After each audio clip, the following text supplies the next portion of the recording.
Have you ever opened your phone for a quick check and suddenly 20 minutes disappear? You're scrolling, tapping, bouncing between apps, almost on autopilot. And then you snap out of it like, wait, what was I even doing? And you chalk it up to phone addiction, right? But lately I've been thinking, maybe it's not the phone. Maybe what we're addicted to is the feeling of being guided, being nudged, being controlled without realizing it. Not in a sinister sci-fi way, but in a subtle, everyday emotional way that we don't really talk about. Let me give you an example. You're bored, nothing to do. You pick up your phone and instantly there's a new notification. Someone commented, someone posted, something needs your attention. And then there's this tiny spark of excitement. It's not life-changing, it's not important, but it pulls you in. And suddenly you're in the loop, scrolling, refreshing, waiting for the next little hit of whatever that feeling is. It's strange, isn't it? Because it's not like the phone is giving us anything profound in these moments. It's not teaching us something. It's not solving our loneliness, but we still go back over and over. It's almost like these apps have trained our brains to expect emotional guidance, to rely on them to tell us when to feel excited, curious, angry, or entertained. And once you see it, it's hard to unsee. You've probably heard the dopamine talk a million times. Phones give you dopamine, and dopamine is addicting. But I don't think that's exactly how it works. Dopamine isn't a reward chemical, it's a seeking chemical.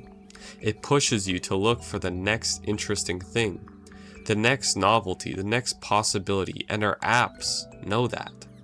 Every swipe on TikTok, every pull down refresh on Instagram, every recommended video on YouTube, it's all designed around the same idea. Keep you searching, keep you anticipating, keep you wanting. Not necessarily enjoying, just wanting. And wanting is a much more powerful force than liking. You can stop liking something, but still want it. That's why you can hate scrolling and keep scrolling anyway. There's a famous study psychologists did with pigeons. They gave the pigeons a button. Sometimes when the pigeon pressed it, food came out. Sometimes it didn't. And guess what?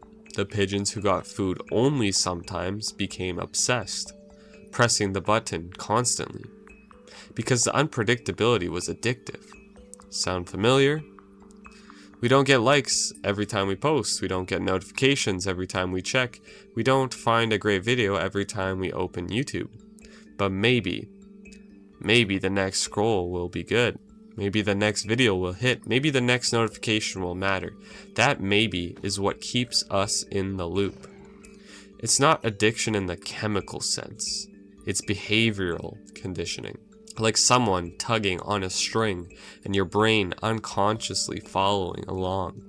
I don't love the term puppeteering, but honestly sometimes it feels accurate.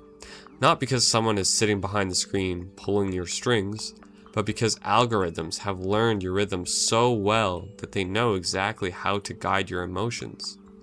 For instance, you're feeling a little bit bored, there's something chaotic. Feeling a little insecure, here's someone living a perfect life. Feeling lonely, here's a creator talking directly to the camera like they're your best friend. Feeling angry, here's something that'll make you even angrier because, unfortunately, you're more likely to keep watching. The algorithm doesn't know you, but it understands your behavior. And it's constantly adjusting, shaping, nudging. Not to hurt you, but not necessarily to help you either. Just to keep you here. Because the longer you stay, the more valuable you are.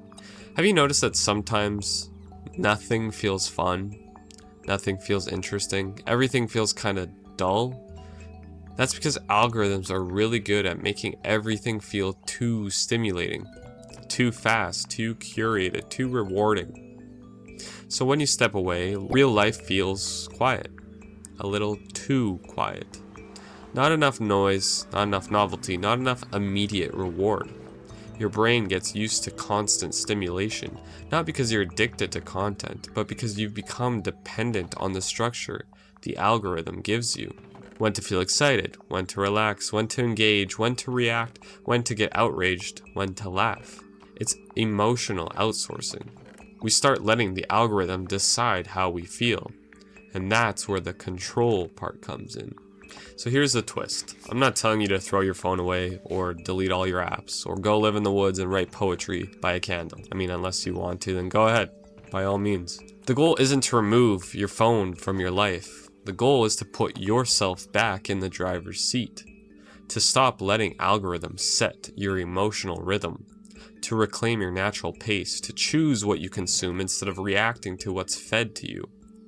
Because once you understand the mechanics, dopamine, variable rewards, emotional nudges, you don't fall for it the same way. You start noticing the little hooks. You start recognizing when you're being guided. You start choosing intentionally. And suddenly you're not addicted to being controlled anymore.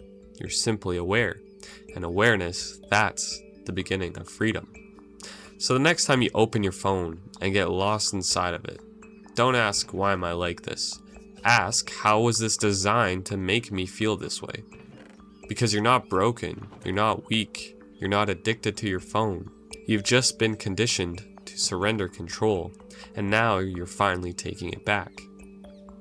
Thanks for watching. If you enjoy this kind of content, make sure you check out some of my other videos, and I hope to see you guys all in the next one.